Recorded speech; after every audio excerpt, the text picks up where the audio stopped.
and my fellow Americans.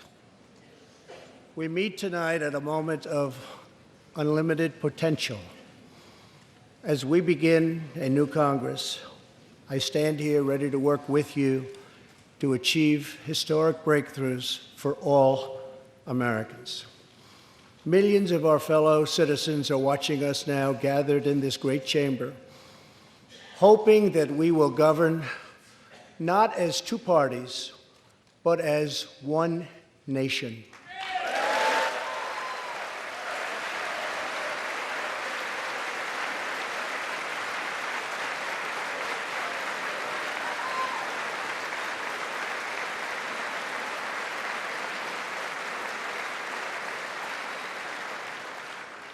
The agenda I will lay out this evening is not a Republican agenda or a Democrat agenda. It's the agenda of the American people. Many of us have campaigned on the same core promises to defend American jobs and demand fair trade for American workers, to rebuild and revitalize our nation's infrastructure, to reduce the price of health care and prescription drugs, to create an immigration system that is safe, lawful, modern, and secure, and to pursue a foreign policy that puts America's interest first. There is a new opportunity in American politics if only we have the courage together to seize it.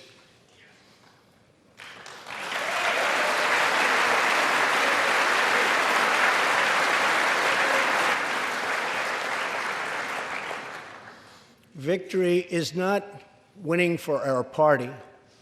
Victory is winning for our country.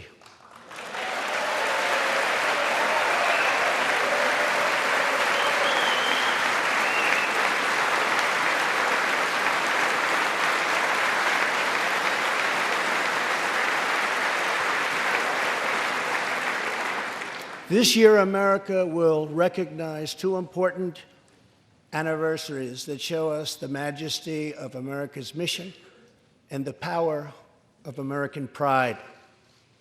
In June, we mark 75 years since the start of what General Dwight D. Eisenhower called the Great Crusade, the Allied liberation of Europe in World War II.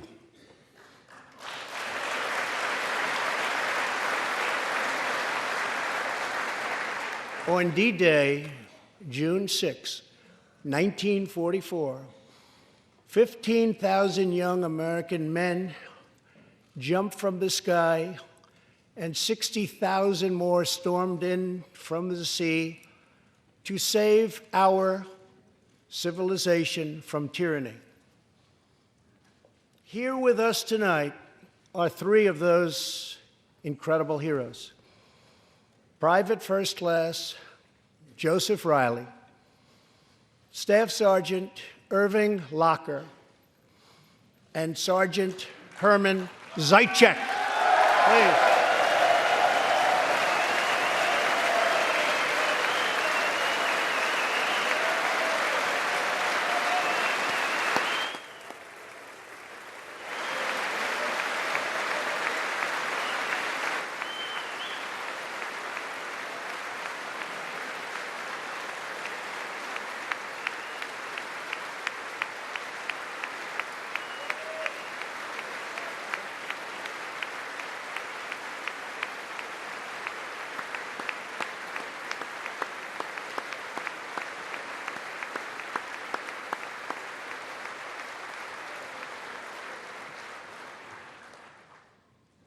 Gentlemen, we salute you.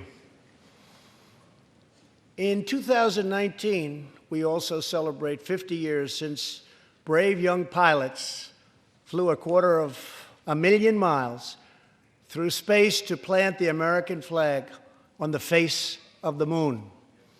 Half a century later, we are joined by one of the Apollo 11 astronauts who planted that flag, Buzz Aldrin.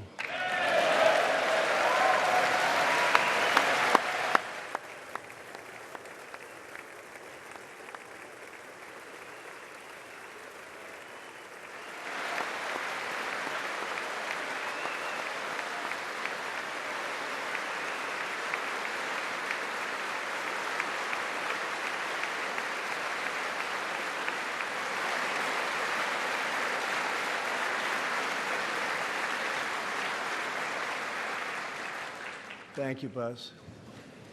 This year, American astronauts will go back to space on American rockets.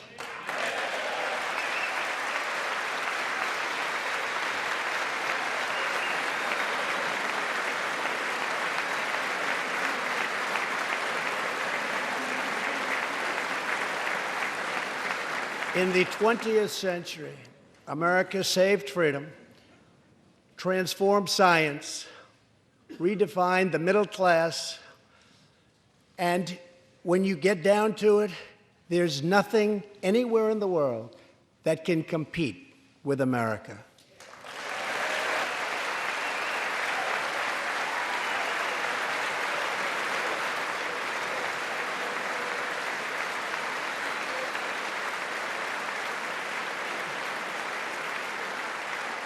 Now we must step boldly and bravely into the next chapter of this great American adventure. And we must create a new standard of living for the 21st century. An amazing quality of life for all of our citizens is within reach. We can make our community safer, our families stronger, our culture richer, our faith deeper, and our middle class bigger and more prosperous than ever before.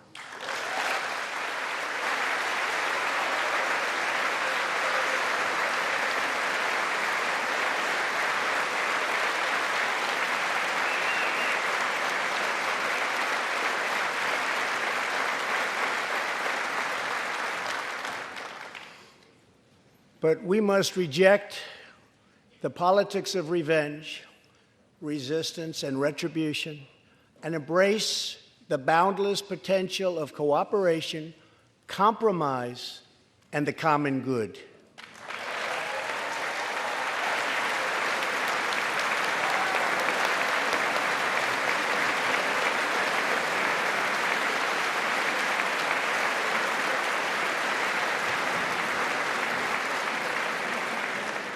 Together, we can break decades of political stalemate. We can bridge old divisions, heal old wounds, build new coalitions, forge new solutions, and unlock the extraordinary promise of America's future. The decision is ours to make. We must choose between greatness or gridlock, results or resistance, vision or vengeance, incredible progress or pointless destruction. Tonight, I ask you to choose greatness.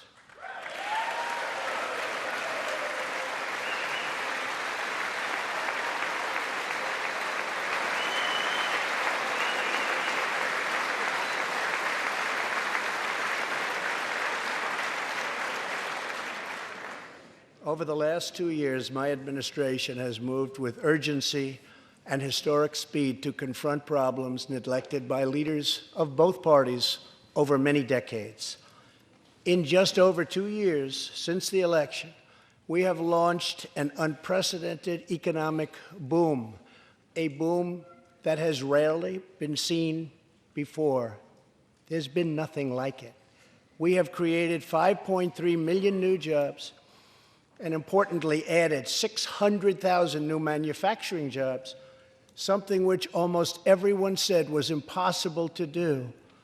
But the fact is, we are just getting started.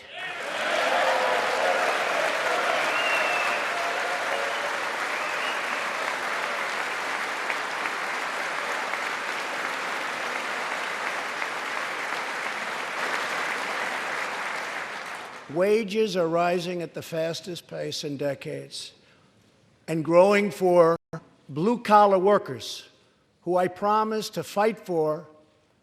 They're growing faster than anyone else thought possible. Nearly 5 million Americans have been lifted off food stamps.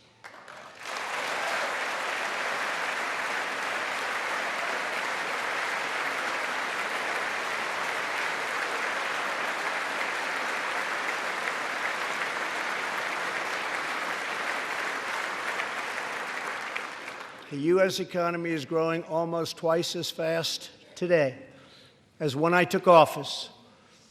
And we are considered far and away the hottest economy anywhere in the world, not even close.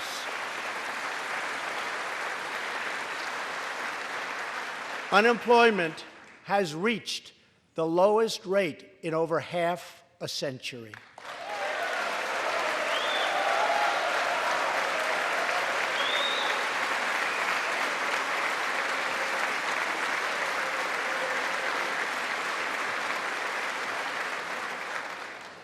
African American, Hispanic American, and Asian American unemployment have all reached their lowest levels ever recorded.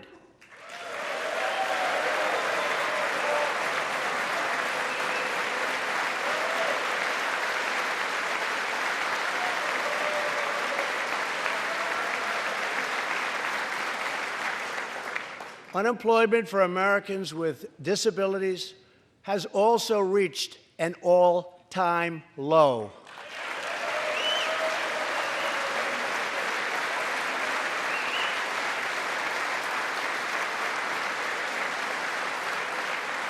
More people are working now than at any time in the history of our country. 157 million people at work.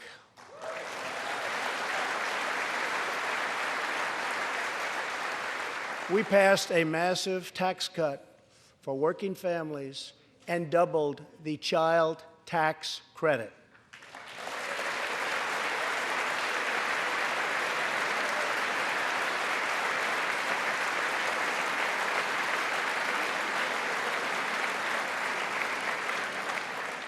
We virtually ended the estate tax, or death tax, as it is often called, on small businesses, for ranches, and also for family farms.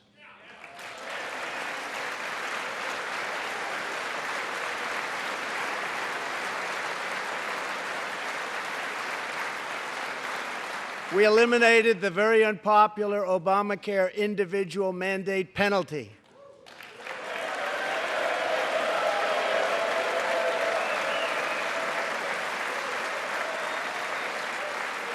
And to give critically ill patients access to life-saving cures, we passed, very importantly, right to try.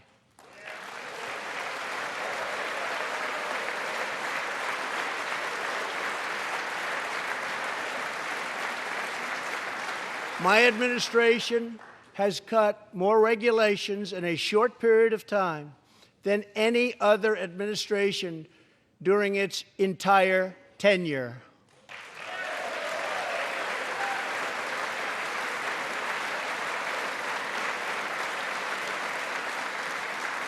Companies are coming back to our country in large numbers, thanks to our historic reductions in taxes and regulations.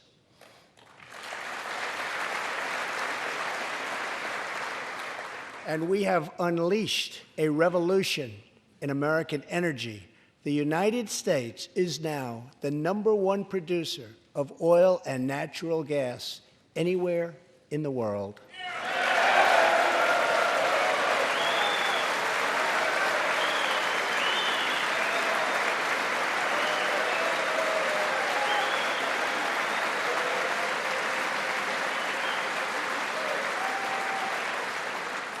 And now, for the first time in 65 years, we are a net exporter of energy.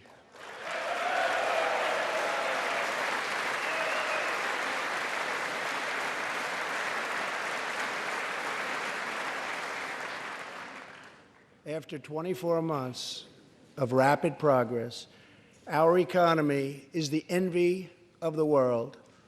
Our military is the most powerful on earth by far. And America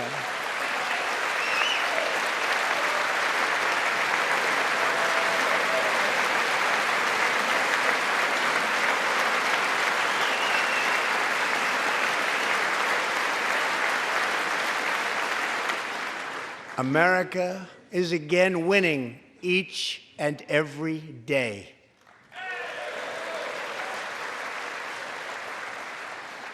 Members of Congress, the state of our union is strong.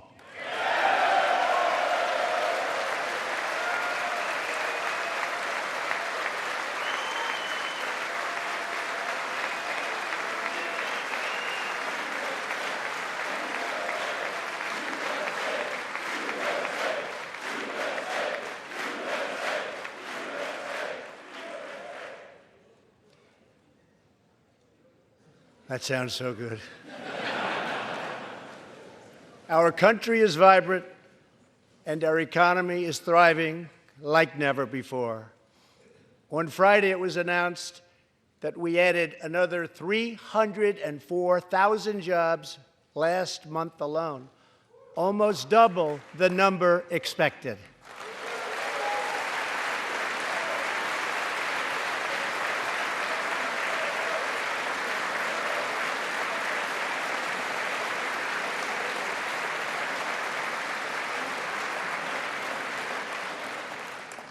An economic miracle is taking place in the United States, and the only thing that can stop it are foolish wars, politics, or ridiculous partisan investigations.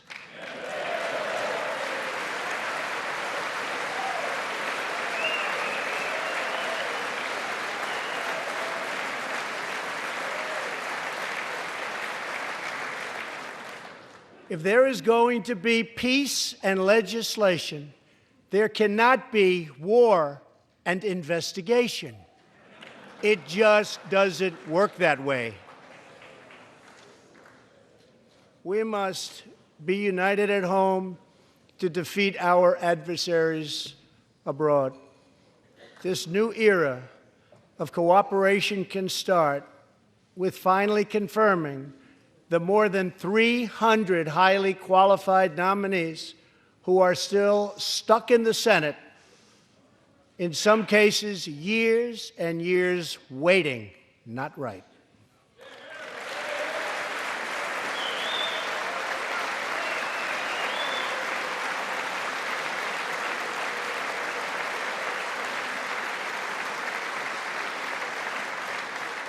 The Senate has failed to act on these nominations, which is unfair to the nominees and very unfair to our country. Now is the time for bipartisan action. Believe it or not, we have already proven that that's possible.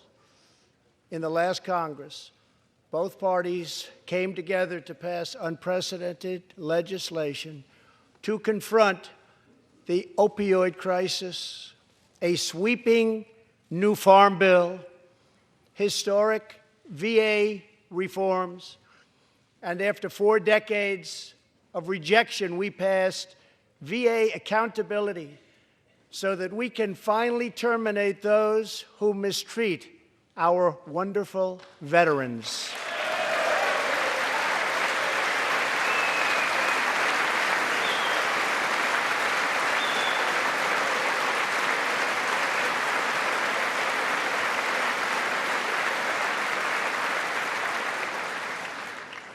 And just weeks ago, both parties united for groundbreaking criminal justice reform. They said it couldn't be done.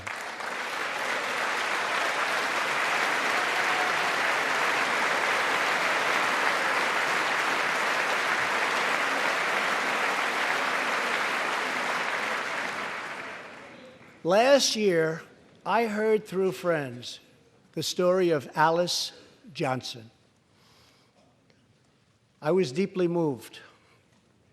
In 1997, Alice was sentenced to life in prison as a first-time nonviolent drug offender. Over the next 22 years, she became a prison minister, inspiring others to choose a better path. She had a big impact on that prison population and far beyond. Alice's story underscores the disparities and unfairness that can exist in criminal sentencing and the need to remedy this total injustice. She served almost that 22 years and had expected to be in prison for the remainder of her life. In June, I commuted Alice's sentence. When I saw Alice's beautiful family greet her at the prison gates, hugging and kissing and crying and laughing, I knew I did something right. Alice is with us tonight, and she is a terrific woman. Terrific. Alice, please.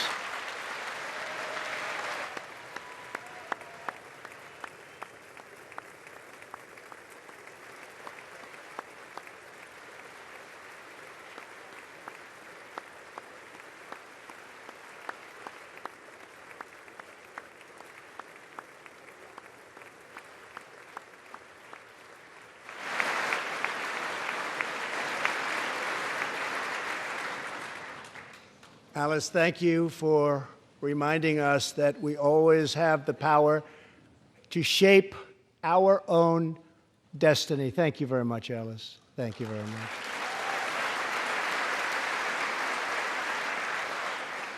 Inspired by stories like Alice's, my administration worked closely with members of both parties to sign the First Step Act into law. Big deal. It's a big deal.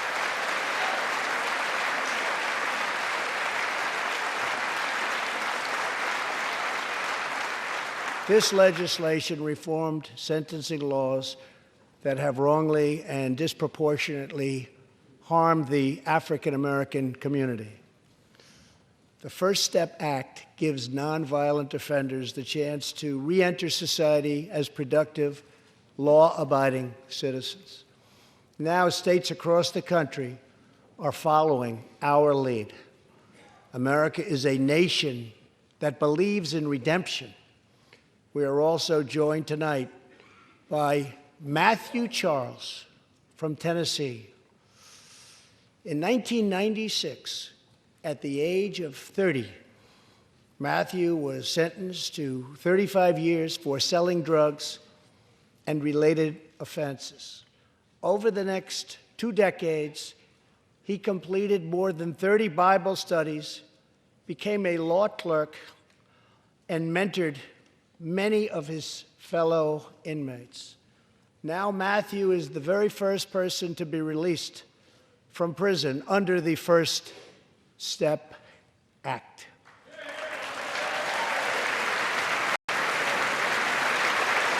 Matthew, please.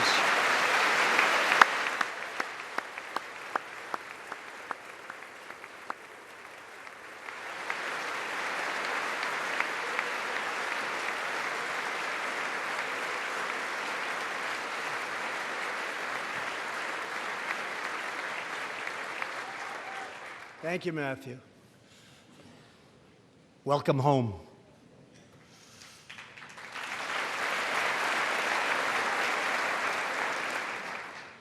Now, Republicans and Democrats must join forces again to confront an urgent national crisis. Congress has 10 days left to pass a bill that will fund our government, protect our homeland, and secure our very dangerous southern border. Now is the time for Congress to show the world that America is committed to ending illegal immigration and putting the ruthless coyotes, cartels, drug dealers, and human traffickers out of business.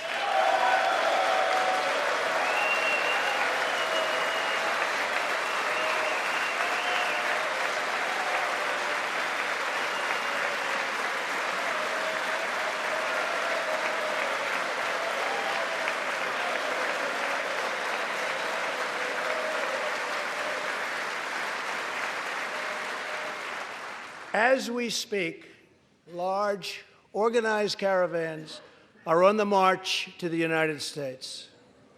We have just heard that Mexican cities, in order to remove the illegal immigrants from their communities, are getting trucks and buses to bring them up to our country in areas where there is little border protection.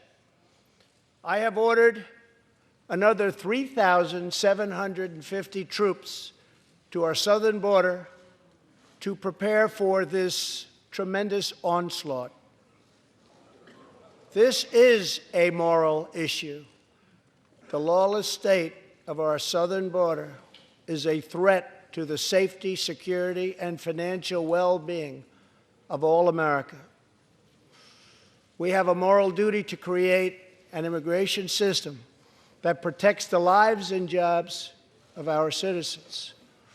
This includes our obligation to the millions of immigrants living here today who followed the rules and respected our laws. Legal immigrants enrich our nation and strengthen our society in countless ways.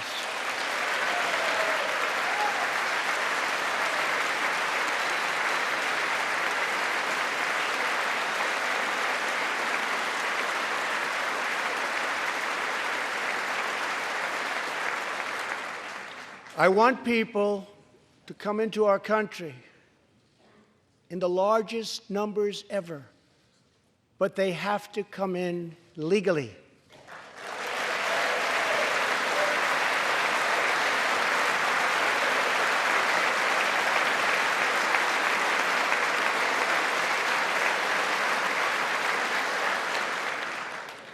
Tonight, I am asking you to defend our very dangerous southern border out of love and devotion to our fellow citizens and to our country. No issue better illustrates the divide between America's working class and America's political class than illegal immigration. Wealthy politicians and donors push for open borders while living their lives behind walls and gates and guards.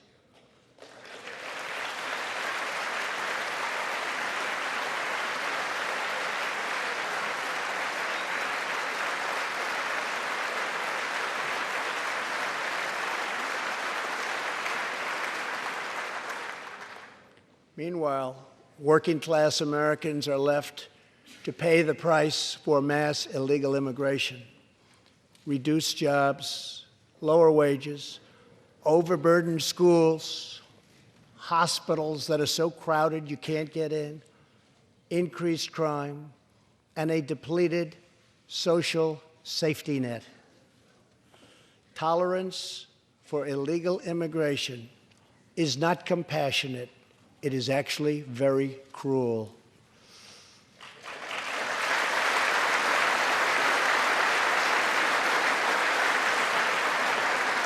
One in 3 women is sexually assaulted on the long journey north. Smugglers use migrant children as human pawns to exploit our laws and gain access to our country. Human traffickers and sex traffickers take advantage of the wide open areas between our ports of entry to smuggle thousands of young girls and women into the United States and to sell them into prostitution and modern-day slavery.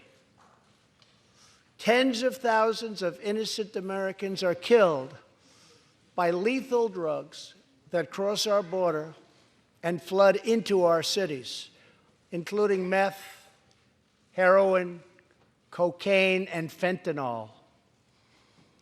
The savage gang, MS-13, now operates in at least 20 different American states, and they almost all come through our southern border. Just yesterday, an MS-13 gang member was taken into custody for a fatal shooting on a subway platform in New York City.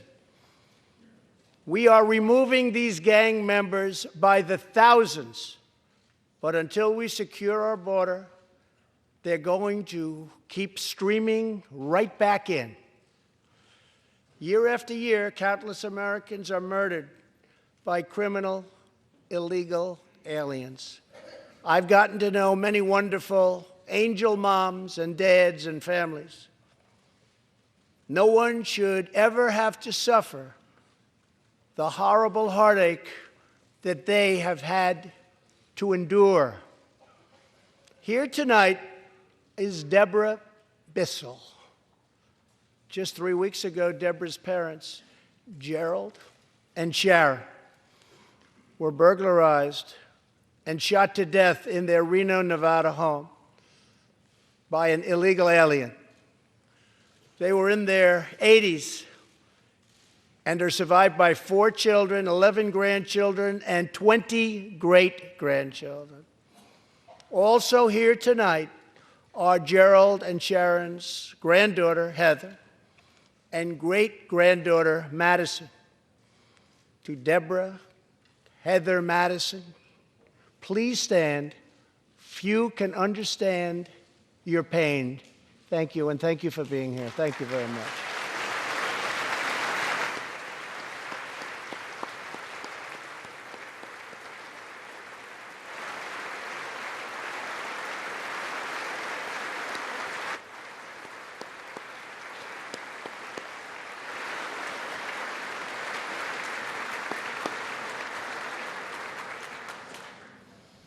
I will never forget, and I will fight for the memory of Gerald and Sharon, that it should never happen again. Not one more American life should be lost because our nation failed to control its very dangerous border. In the last 2 years, our brave ICE officers made 266,000 arrests of criminal aliens, including those charged or convicted of nearly 100,000 assaults, 30,000 sex crimes, and 4,000 killings or murders. We are joined tonight by one of those law enforcement heroes, ICE Special Agent Elvin Hernandez. When Elvin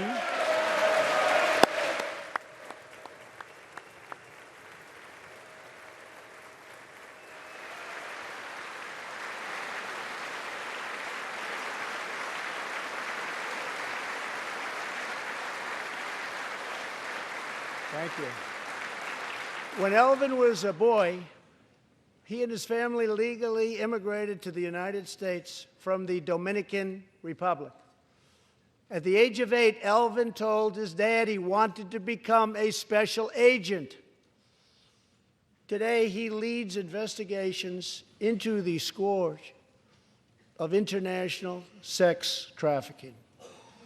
Elvin says that if I can make sure these young girls get their justice, I've really done my job. Thanks to his work and that of his incredible colleagues, more than 300 women and girls have been rescued from the horror of this terrible situation, and more than 1,500 sadistic traffickers have been put behind bars.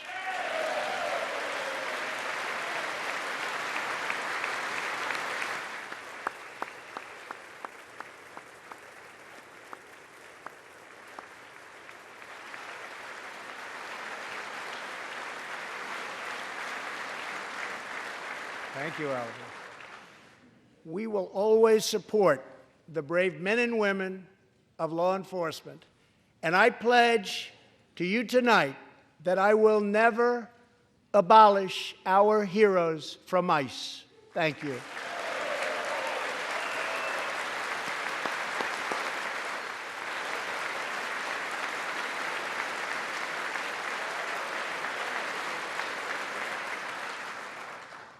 My administration has sent to Congress a common-sense proposal to end the crisis on the southern border.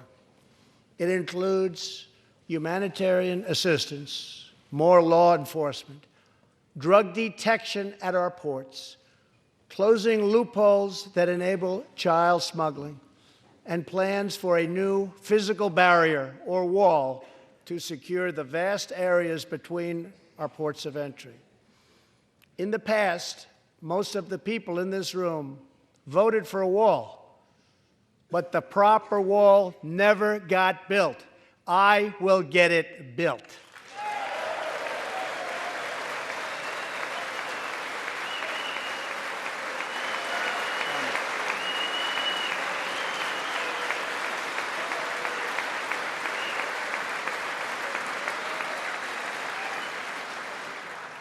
This is a smart, strategic, see-through steel barrier, not just a simple concrete wall. It will be deployed in the areas identified by the border agents as having the greatest need, and these agents will tell you where walls go up, illegal crossings go way, way down.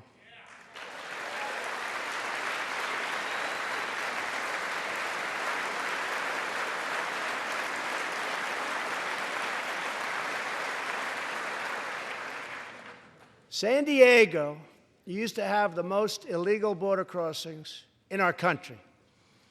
In response, a strong security wall was put in place. This powerful barrier almost completely ended illegal crossings.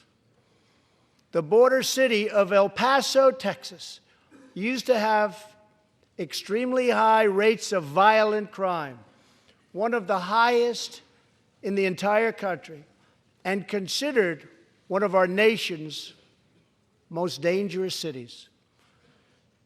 Now, immediately upon its building, with a powerful barrier in place, El Paso is one of the safest cities in our country.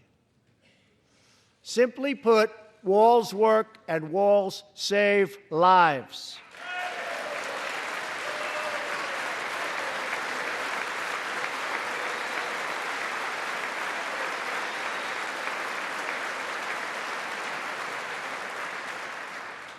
So let's work together, compromise, and reach a deal that will truly make America safe. As we work to defend our people's safety, we must also ensure our economic resurgence continues at a rapid pace. No one has benefited more from our thriving economy than women, who have filled 58% of the newly created jobs last year.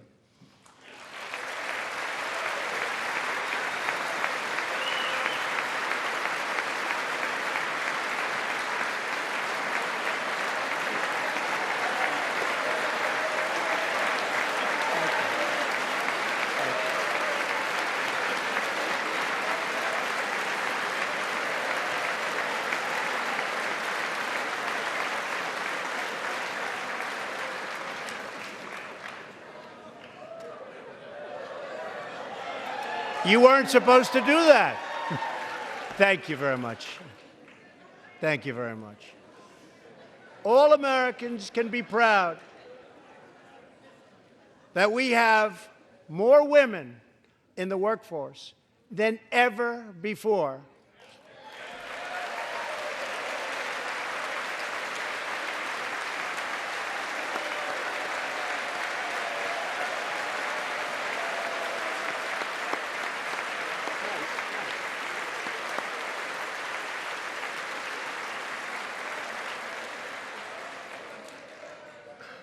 Don't sit yet. You're going to like this.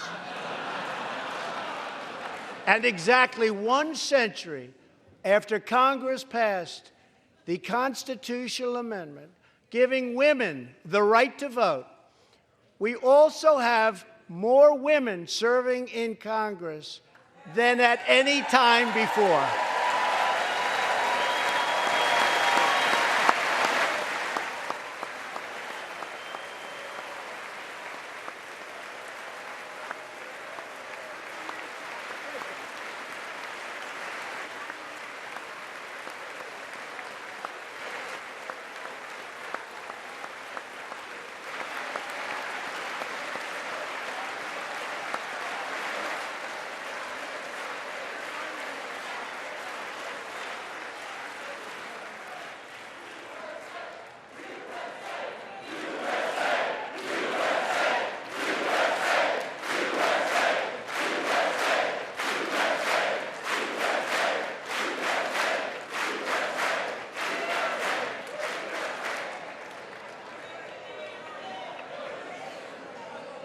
That's great.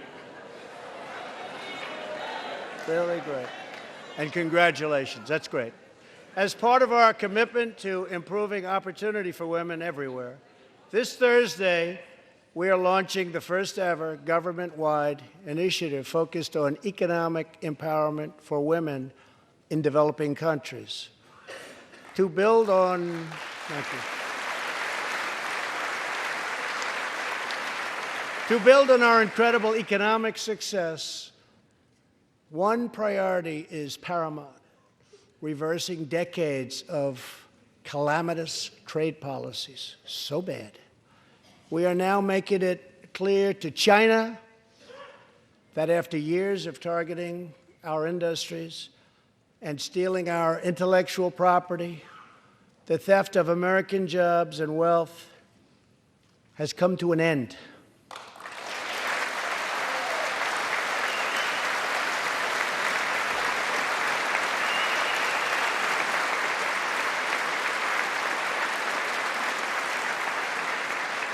Therefore, we recently imposed tariffs on $250 billion of Chinese goods, and now our Treasury is receiving billions and billions of dollars.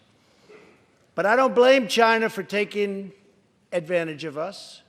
I blame our leaders and representatives for allowing this travesty to happen. I have great respect for President Xi, and we are now working on a new trade deal with China. But it must include real structural change to end unfair trade practices, reduce our chronic trade deficit, and protect American jobs.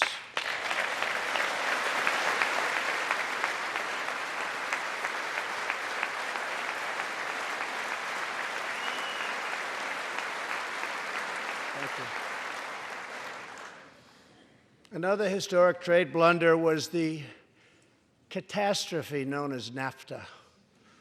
I have met the men and women of Michigan, Ohio, Pennsylvania, Indiana, New Hampshire, and many other states whose dreams were shattered by the signing of NAFTA.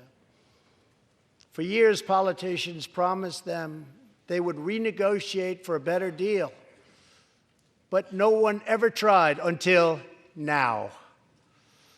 Our new U.S.-Mexico-Canada agreement, the USMCA, will replace NAFTA and deliver for American workers like they haven't had delivered to for a long time.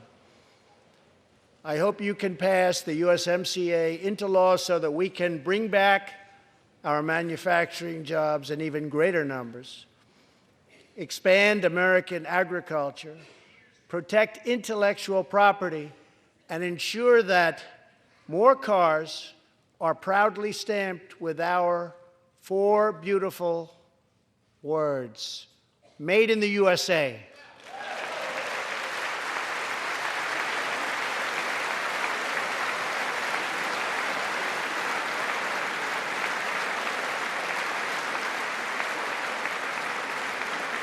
Tonight, I am also asking you to pass the United States Reciprocal Trade Act so that if another country places an unfair tariff on an American product, we can charge them the exact same tariff on the exact same product that they sell to us.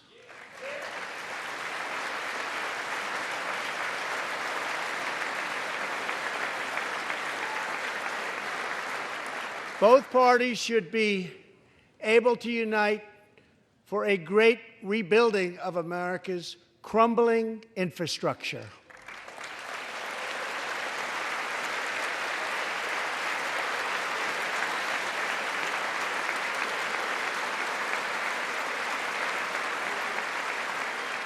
I know that Congress is eager to pass an infrastructure bill, and I am eager to work with you on legislation to deliver new and important infrastructure investment, including investments in the cutting-edge industries of the future. This is not an option. This is a necessity. The next major priority for me and for all of us should be to lower the cost of health care and prescription drugs and to protect patients with pre-existing conditions.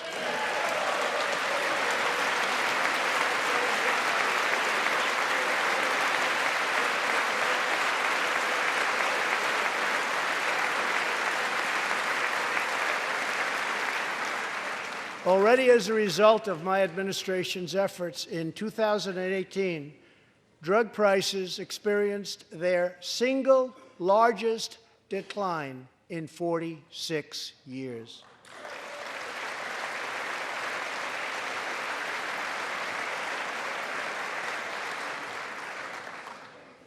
But we must do more.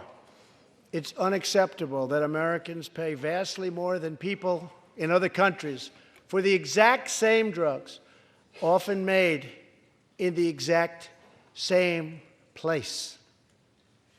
This is wrong, this is unfair, and together we will stop it, and we'll stop it fast.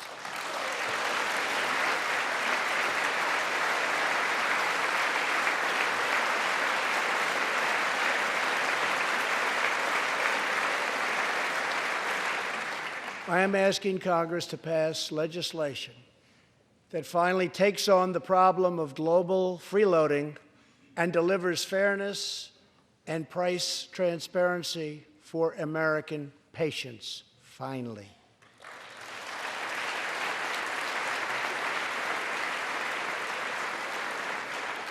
We should also require drug companies, insurance companies, and hospitals to disclose real prices to foster competition and bring costs way down.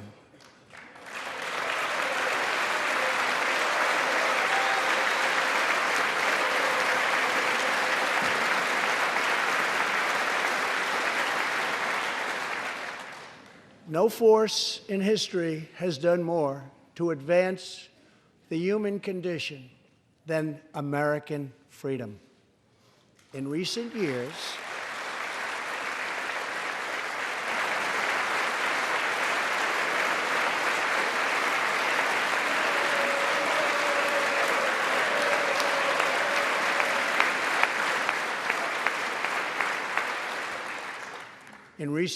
we have made remarkable progress in the fight against HIV and AIDS. Scientific breakthroughs have brought a once distant dream within reach. My budget will ask Democrats and Republicans to make the needed commitment to eliminate the HIV epidemic in the United States within 10 years. We have made incredible strides, incredible.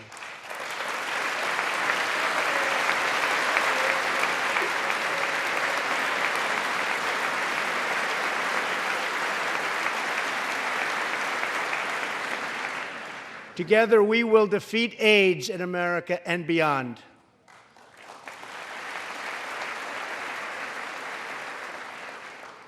Tonight, I am also asking you to join me in another fight that all Americans can get behind, the fight against childhood cancer.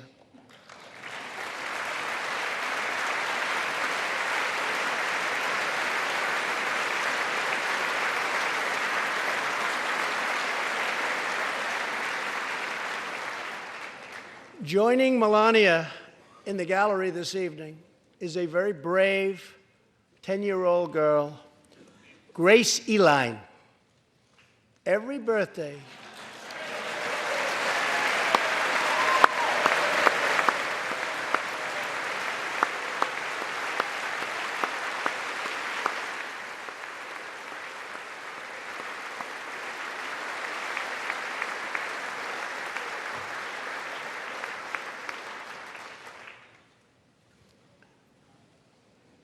hi, Grace. Every birthday since she was 4, Grace asked her friends to donate to St. Jude's Children's Hospital.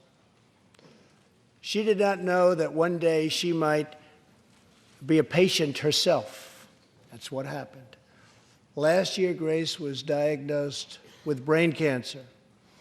Immediately, she began radiation treatment. At the same time, she rallied her community and raised more than $40,000 for the fight against cancer.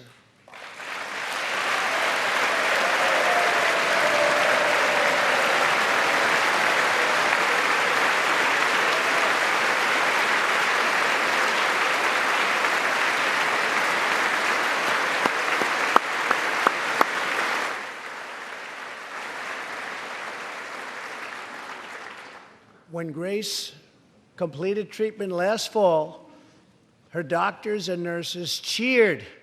They loved her. They still love her. With tears in their eyes as she hung up a poster that read, "Last day of chemo."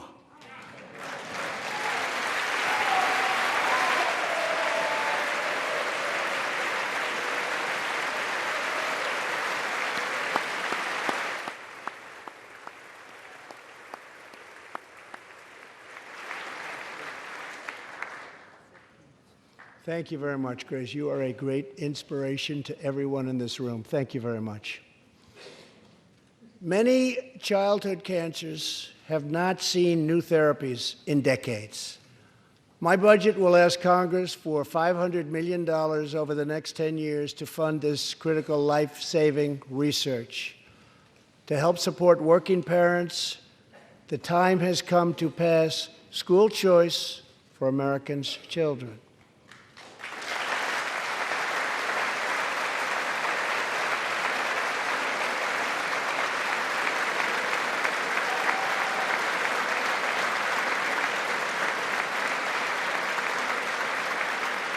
I am also proud to be the first president to include in my budget a plan for nationwide paid family leave so that every new parent has the chance to bond with their newborn child.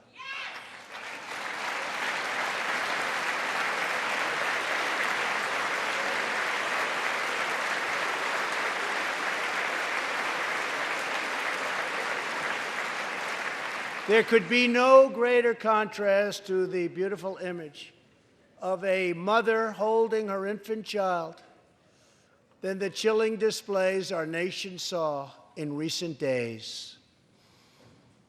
Lawmakers in New York cheered with delight upon the passage of legislation that would allow a baby to be ripped from the mother's womb moments from birth.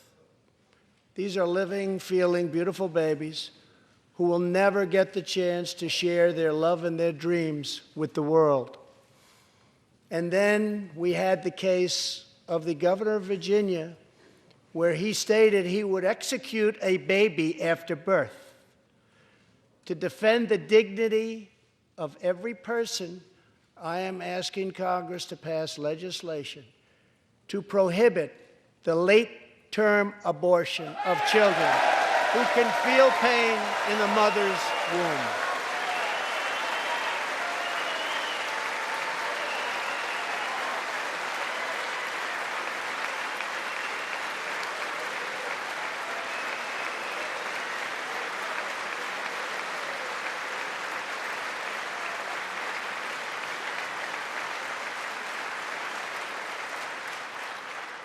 Let us work together to build a culture that cherishes innocent life.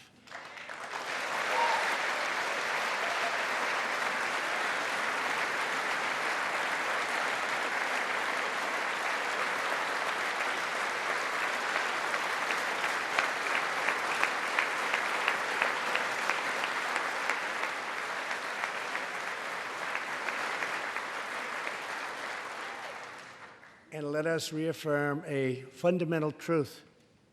All children, born and unborn, are made in the holy image of God.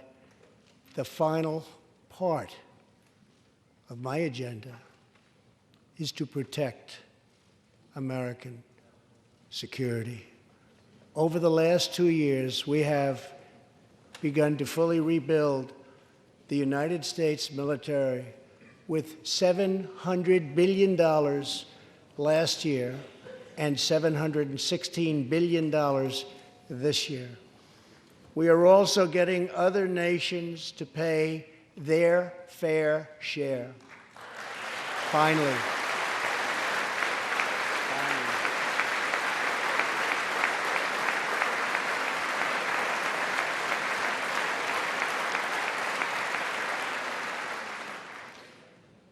For years, the United States was being treated very unfairly by friends of ours,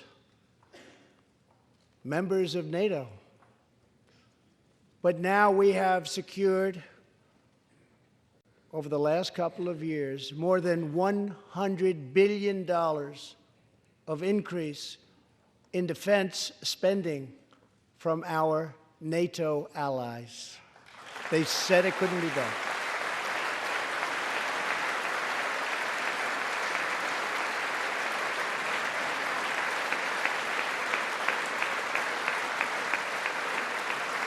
As part of our military buildup, the United States is developing a state-of-the-art missile defense system. Under my administration, we will never apologize for advancing America's interests. For example, decades ago, the United States entered into a treaty with Russia in which we agreed to limit and reduce our missile capability. While we followed the agreement and the rules to the letter, Russia repeatedly violated its terms. It's been going on for many years. That is why I announced that the United States is officially withdrawing from the Intermediate Range Nuclear Forces Treaty, or INF Treaty. Perhaps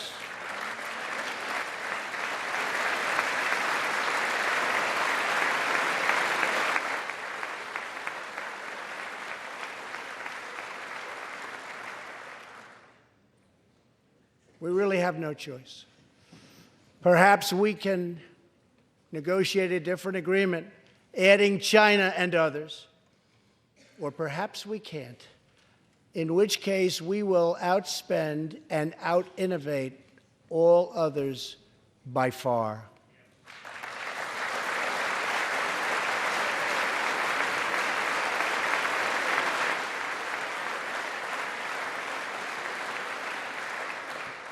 As part of a bold new diplomacy, we continue our historic push for peace on the Korean Peninsula. Our hostages have come home. Nuclear testing has stopped, and there has not been a missile launch in more than 15 months.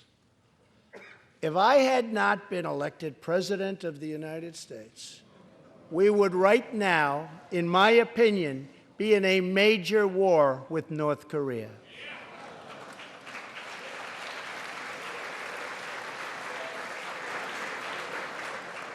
Much work remains to be done, but my relationship with Kim Jong-un is a good one. Chairman Kim and I will meet again on February 27th and 28th in Vietnam.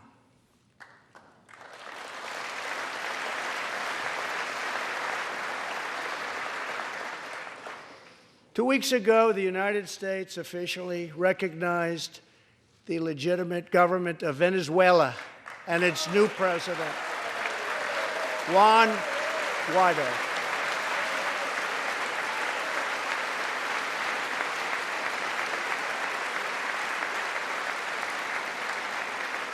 We stand with the Venezuelan people in their noble quest for freedom, and we condemn the brutality of the Maduro regime, whose socialist policies have turned that nation from being the wealthiest in South America into a state of abject poverty and despair.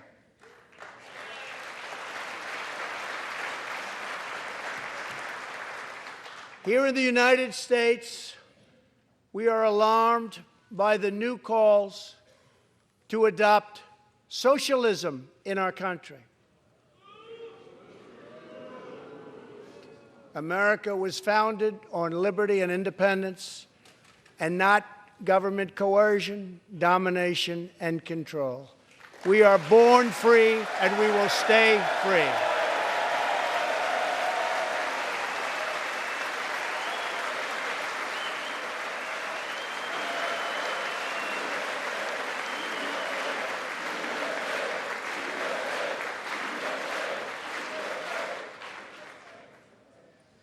Tonight, we renew our resolve that America will never be a socialist country.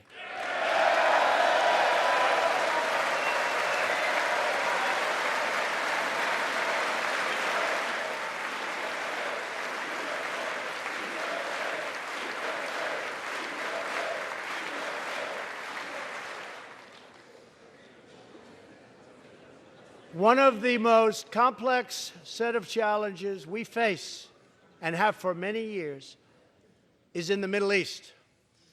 Our approach is based on principled realism, not discredited theories that have failed for decades to yield progress.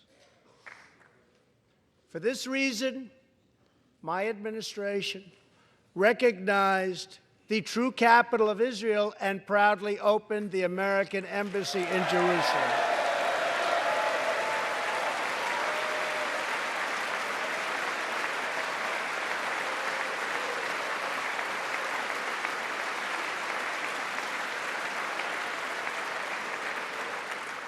Our brave troops have now been fighting in the Middle East for almost 19 years. In Afghanistan and Iraq, nearly 7,000 American heroes have given their lives. More than 52,000 Americans have been badly wounded. We have spent more than $7 trillion in fighting wars in the Middle East. As a candidate for president, I loudly pledged a new approach. Great nations do not fight endless wars.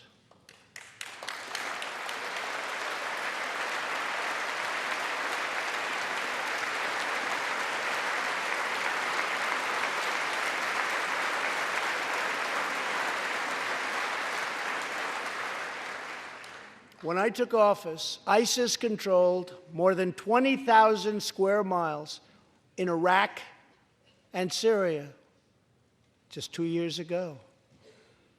Today, we have liberated virtually all of the territory from the grip of these bloodthirsty monsters. Now, as we work with our allies to destroy the remnants of ISIS, it is time to give our brave warriors in Syria a warm welcome home. I have also accelerated our negotiations to reach, if possible, a political settlement in Afghanistan. The opposing side is also very happy to be negotiating.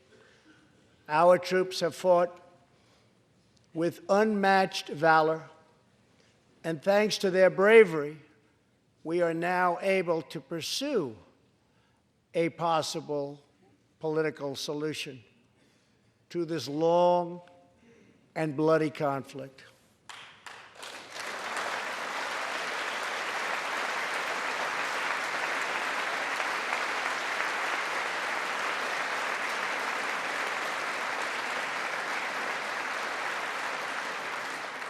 In Afghanistan, my administration is holding constructive talks with a number of Afghan groups, including the Taliban. As we make progress in these negotiations, we will be able to reduce our troops' presence and focus on counterterrorism, and we will indeed focus on counterterrorism. We do not know whether we'll achieve an agreement, but we do know that after 2 decades of war, the hour has come to at least try for peace, and the other side would like to do the same thing. It's time.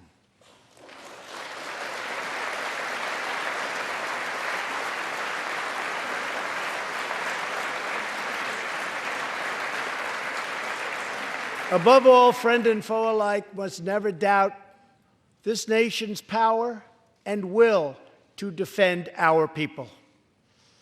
18 years ago, violent terrorists attacked the USS Cole, and last month, American forces killed one of the leaders of that attack.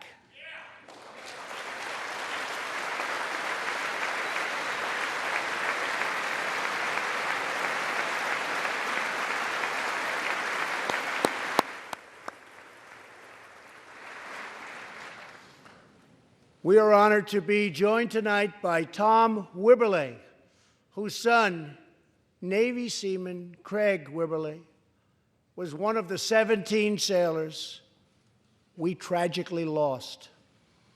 Tom, we vow to always remember the heroes of the USS Cole. Thank you, Tom.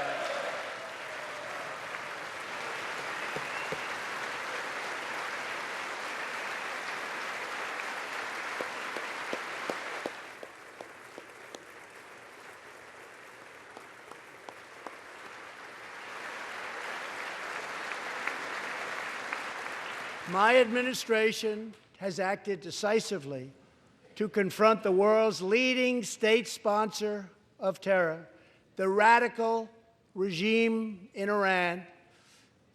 It is a radical regime. They do bad, bad things. To ensure this corrupt dictatorship never acquires nuclear weapons, I withdrew the United States from the disastrous Iran nuclear deal.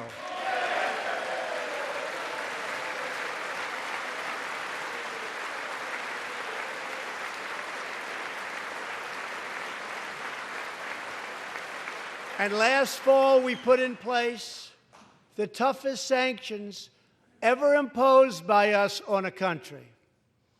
We will not avert our eyes from a regime that chants death to America and threatens genocide against the Jewish people.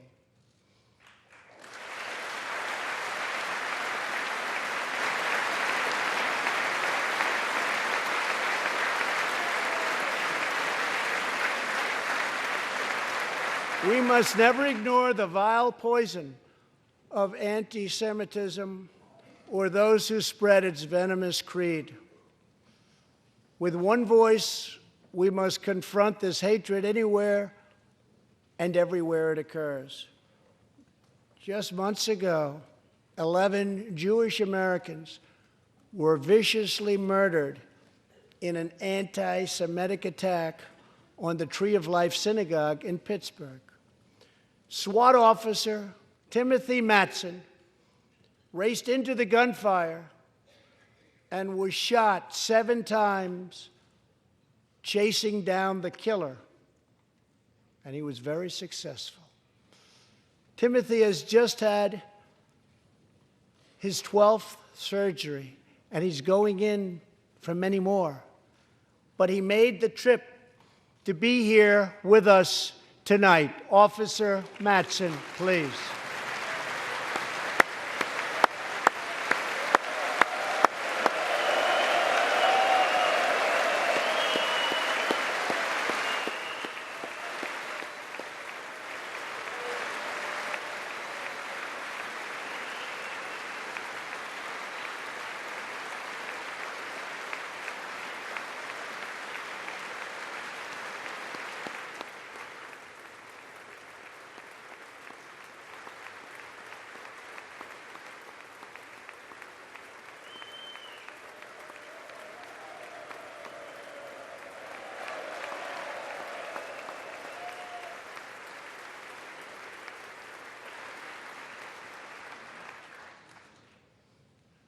Thank you. We are forever grateful. Thank you very much.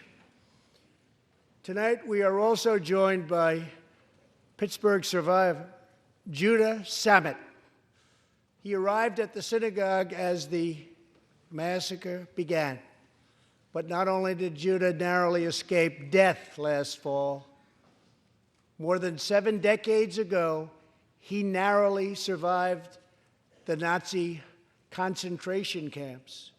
Today is Judah's 81st birthday.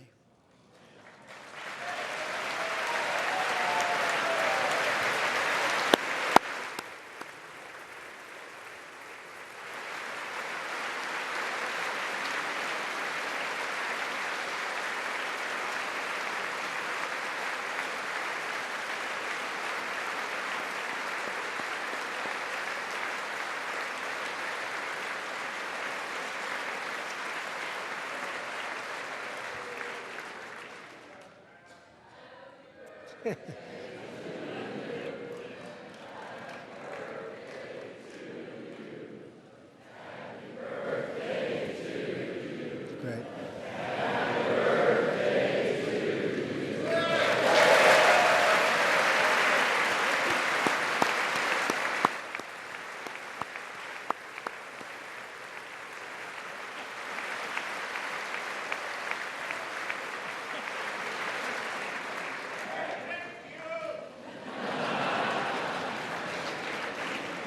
They wouldn't do that for me, Judah.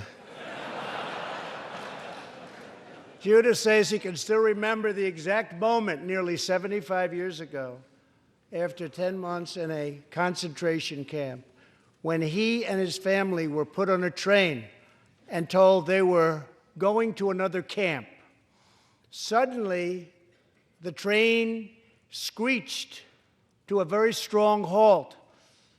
A soldier appeared.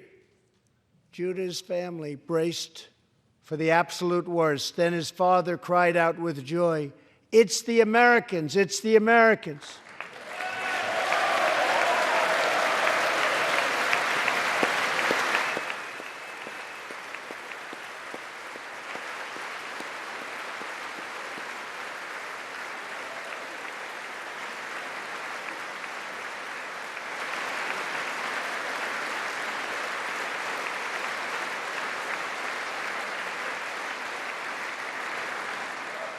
Thank you. A second Holocaust survivor who is here tonight, Joshua Kaufman, was a prisoner at Dachau. He remembers watching through a hole in the wall of a cattle car as American soldiers rolled in with tanks. To me, Joshua recalls, the American soldiers were proof that God exists. And they came down from the sky. They came down from heaven. I began this evening by honoring 3 soldiers who fought on D-Day in the Second World War. One of them was Herman Zeitchik. But there is more to Herman's story. A year after he stormed the beaches of Normandy, Herman was one of the American soldiers who helped liberate Dachau.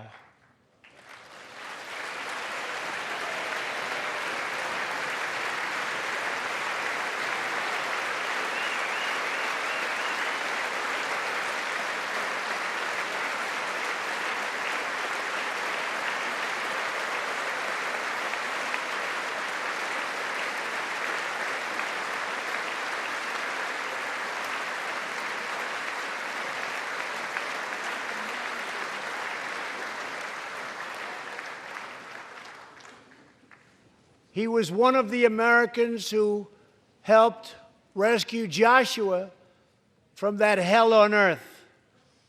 Almost 75 years later, Herman and Joshua are both together in the gallery tonight, seated side by side, here in the home of American freedom. Herman and Joshua, your presence this evening is very much appreciated. Thank you very much.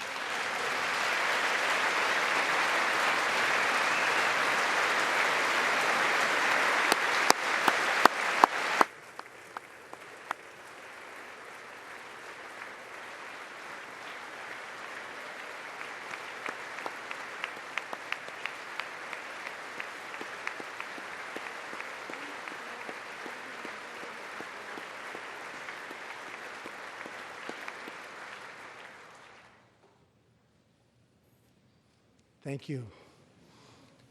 When American soldiers set out beneath the dark skies over the English Channel in the early hours of D-Day 1944, they were just young men of 18 and 19 hurtling on fragile landing craft toward the most momentous battle in the history of war. They did not know if they would survive the hour. They did not know if they would grow old, but they knew that America had to prevail. Their cause was this nation and generations yet unborn.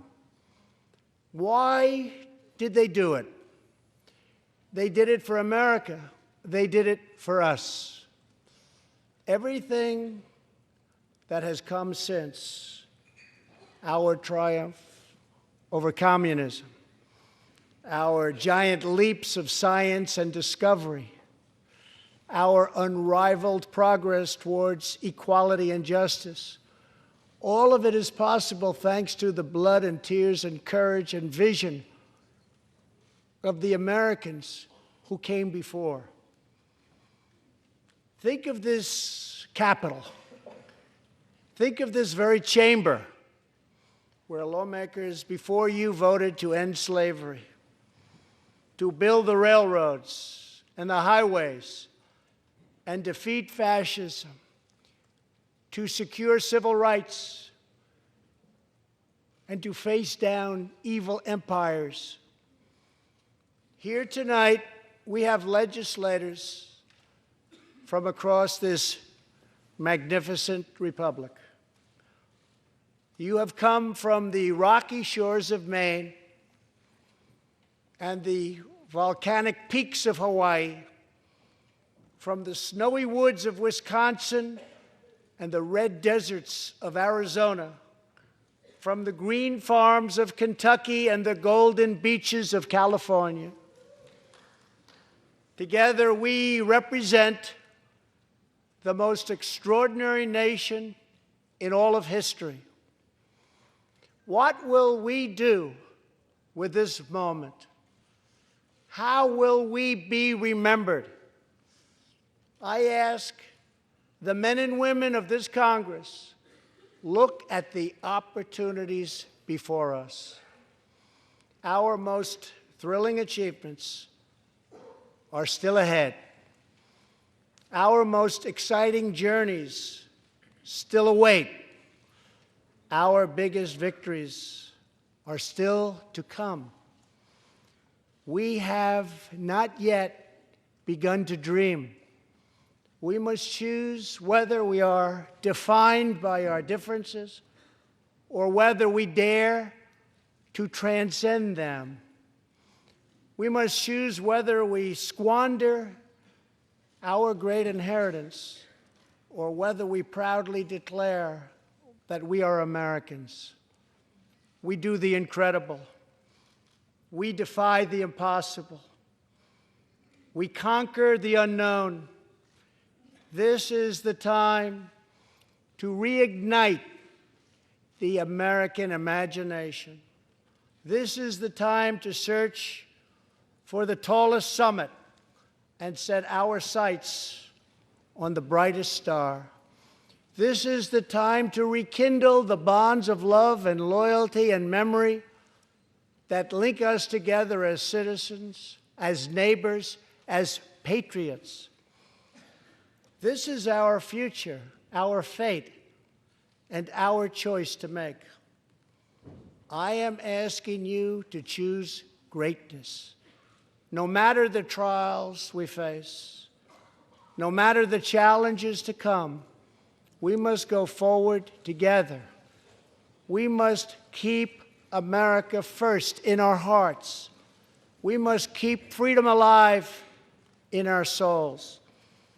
And we must always keep faith in America's destiny. That one nation, under God, must be the hope and the promise and the light and the glory among all the nations of the world.